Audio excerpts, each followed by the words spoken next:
Hello, beautiful people. Happy Saturday morning. I'm up before like 9 a.m., so I'm a happy girl. I'm going to visit with you for a minute, and then I'm going to go out and get a walk in before Unleash the Power Within continues today.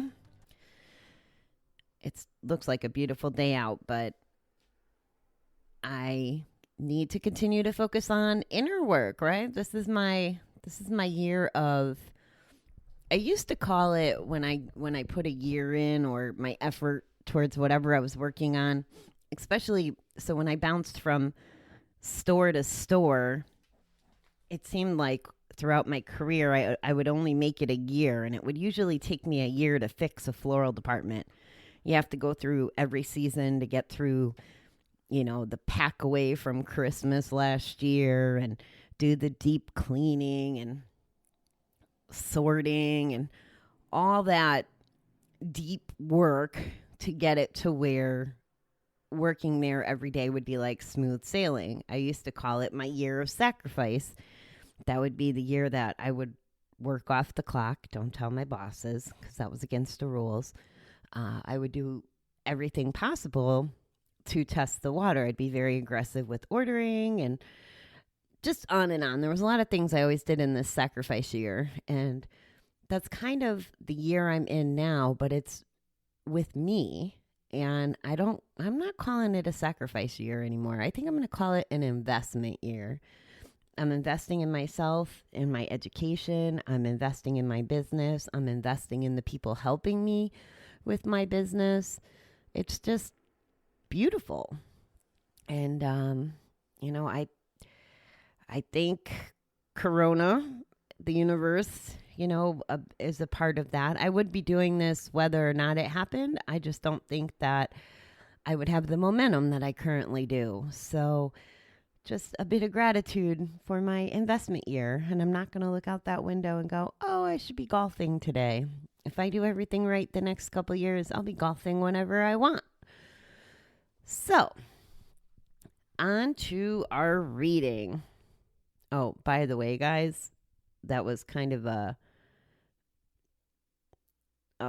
correlation between my investment years at work and my investment years in recovery. That first year of organizing and cleaning and digging deep and taking out the trash, essentially, is what we do in our first year of recovery.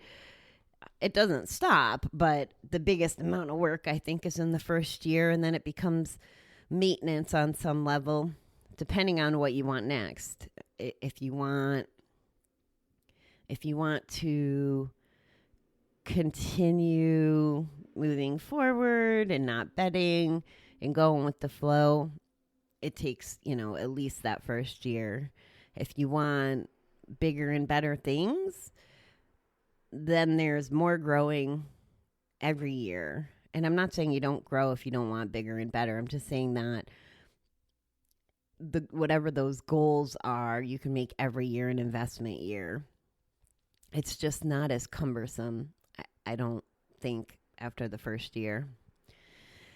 Anyway, today's reading, July 18th, starts with a quote from Sheldon Kopp. I could say that name. That's always a good thing.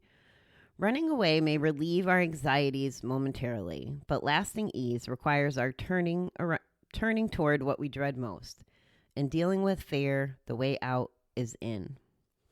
Fear is a monster that is always looking at our backs until we turn to see it. Looking our dread in the face renders it powerless. It's not possible to be panic-stricken and honestly confront our fear at the same time. Fear avoids sunlight and nurtures itself only in the dark corners of our lives. Taking our biggest fears out of the closet and exposing them earns us 10 giant steps forward in the healing process.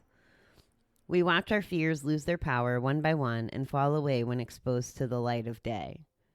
Sharing our secrets and fears with another human being, our sponsor, and in some cases our group, is like walking across a dark room and turning the light on.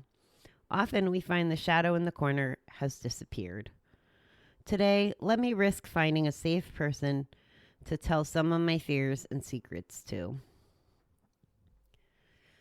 Wow. I can tell you whether it's my recovery life or my work life, fear is a common theme. And I agree with the sentence, in dealing with fear, the way out is in. And I think of that two ways: in the mess, in the fear, and working through it. And then also the fact that it's an internal mental job. We have to dig deep and get to the bottom of what that fear, where that fear comes from, what value it has. If we really look at it, we'll see that it doesn't have value. I understand fight or flight, and that fear may keep us safe. But in the context of recovering and transitioning our lives, we have to break past the fear. And what I'm seeing is there's almost nothing to be afraid of anymore, except for snakes and spiders. And even that I may work on eventually. No rush. But when I was afraid of telling people that I was a gambler,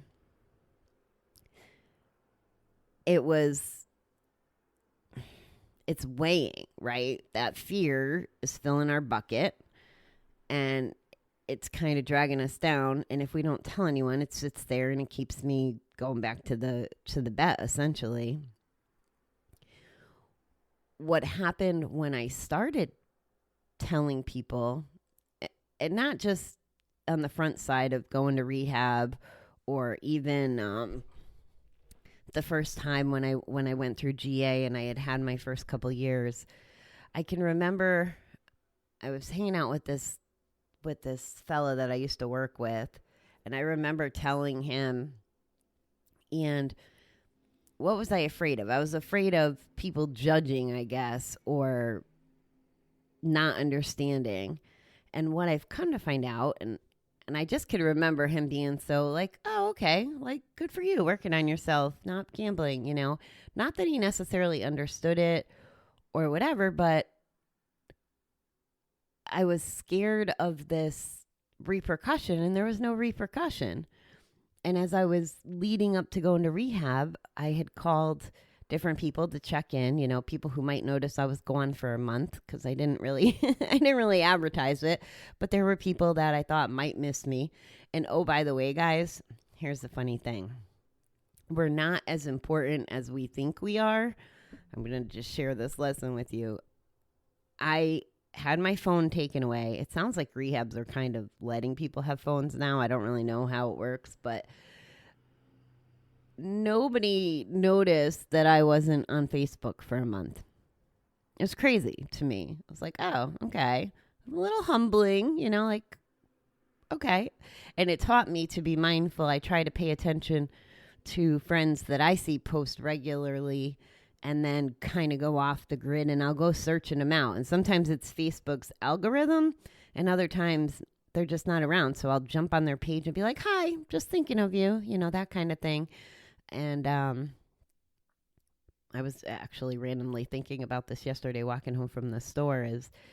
I was walking by the bowling alley, and it reminds me of a couple friends that I used to bowl with there. So that's what I did. I jumped on their page. Hey, you know, I'm thinking of you guys. I'm walking by the bowling alley. And it spiraled into, this wasn't the case for them, but it spiraled into, if we all did that, if we just kind of checked in on people, said hi, even if it was just that 10 seconds of showing up on Facebook to let them know that you were thinking of them, that you love them, or just hello, or a funny gif, something to acknowledge their existence. I started wondering, would the people who feel invisible, the people who may feel suicidal and we don't know, like, we're always surprised, it seems like, when bad things happen. But what if we told people they were important before they got to that point? That's where that snowballed out of. And, you know, I hope that you think about that, and maybe maybe you try it yourself, reach out, pay attention to other people. I'll tell you, it helps us not pay attention to our own shit. And I don't mean running away from it. I mean like not drowning in negativity, because we're spreading positivity and we're spreading love. So I went a little off track there, but it does feel good just to say hi to people, just to let them know, hi, I'm here. I see you. I love that. I see you. It's something that I've heard the last 2 days as the speakers in the virtual conference are looking at the videos, and they keep saying, I see you, and they'll call out names. And that person feels good because they're 1 in 23,000 and somebody's saying that they see them. Like, of course you're going to feel special. Everybody wants to feel special. I totally am off the fear train again. See, my brain is racing from the stuff that I've been trying to process the last 2 days. So my advice on fear, I think it's necessary, but I also think it's unnecessary. So it can serve a purpose. I wouldn't want to go stand on the edge of a cliff because I'm fearless and then slip, fall, and die. Like, to me, that's kind of irresponsible, and I'm okay with my fear keeping me away from high ledges. However, there's things that we're afraid of, like maybe coming out of the gambling closet, admitting that we have a problem. And after going through it, like I said, twice, and it was worse the second time because after the first time, people knew that I had had 2 years clean and blew it. So then the fears and the voices in my head were like, well, you're a failure and you couldn't maintain. And, the fear of people not supporting me on the second round, all that stuff. Here's what I can tell you. Totally unnecessary. People were proud of me for trying again. People were proud of me for being honest. People were proud of me for trying to address the problem and move forward in life. So it's kind of surprising. If I held on to that fear in my bucket, it would be weighing me down, and I would have never received all that positivity from other people. The pride, the helpfulness, the love, the concern, all those things that fill my bucket in a good way. So breaking through the fears is definitely worth it. And I think I'm coaching myself a little right now, because one of my pain points has been fear of being on camera. And I think I might have mentioned this, but Eric's challenged me, and I'm not a super big fan of videoing myself. I don't know. It just makes me uncomfortable. So I keep practicing. I have to work through it. And hopefully a month from now, a year from now, whenever that light bulb goes off for me and I empty my bucket of all that fear, I'll be on to whatever is next. Maybe that's when I start working on snakes and spiders. I've also had the fear of rejection.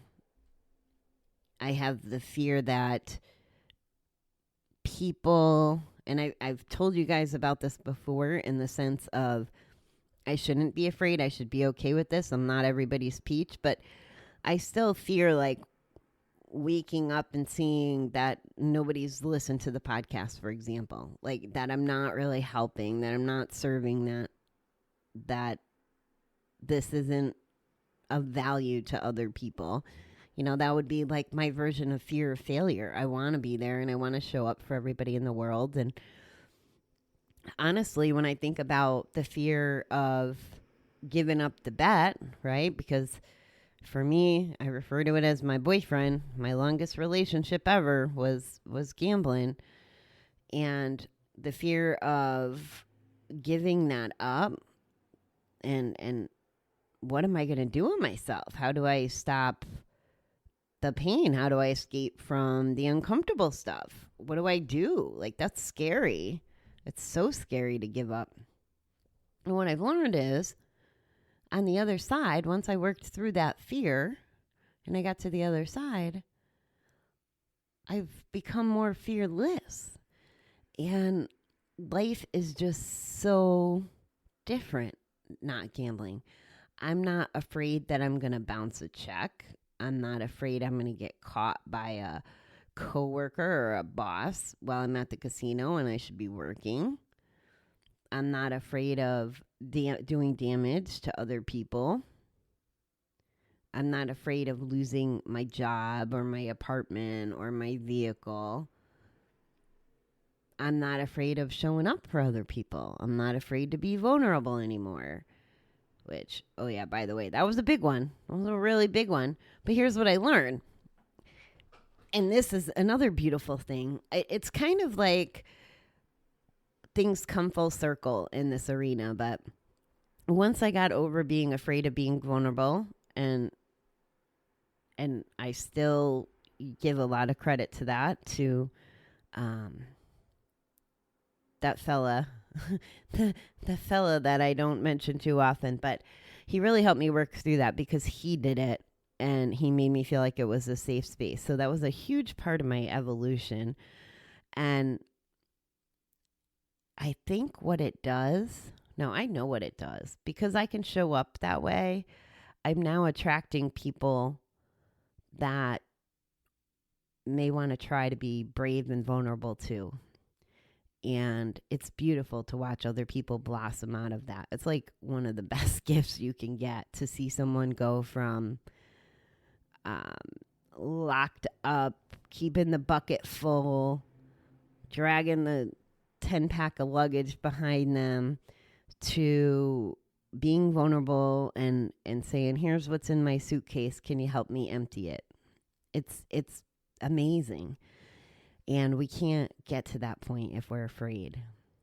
And if you are afraid of any of those things I'm talking about today, transparency, honesty, admitting that you have a problem, giving up your problem, breaking up with your boyfriend or girlfriend, aka gambling. If you're afraid of any of that, let me just remind you that the other side is absolutely phenomenal. Like, phenomenal beyond, I can't even explain it. And I almost wonder, people without addictions, people who are going through life, ever feel this fulfilled without having to overcome the yuck to get to this place of appreciation. I genuinely hope they do. And maybe that's why they didn't become addicted in the first place, is because they have their fulfillment in other ways. But wow, what an appreciation for the journey to feel this way, to feel this way that I have in my gut, to feel the way I feel when I interact with people, and how grateful I am for them, and how if I can help them, I will in any way possible. So that's where I'm at. I am going to go for my walk now, guys. I got to go get ready. We only got 2 hours. They're starting an hour earlier today. Like, they kept us up till almost midnight, and now they're starting an hour earlier today. But that's okay. I'm going to go get in my headspace and have a fantastic day. And I hope that you guys do too. Enjoy your Saturday. If there's any golfers out there, get a game in for me, please, since I'm being responsible and in my investment space. All right, beautiful people. Have a good one. I'll talk to you soon.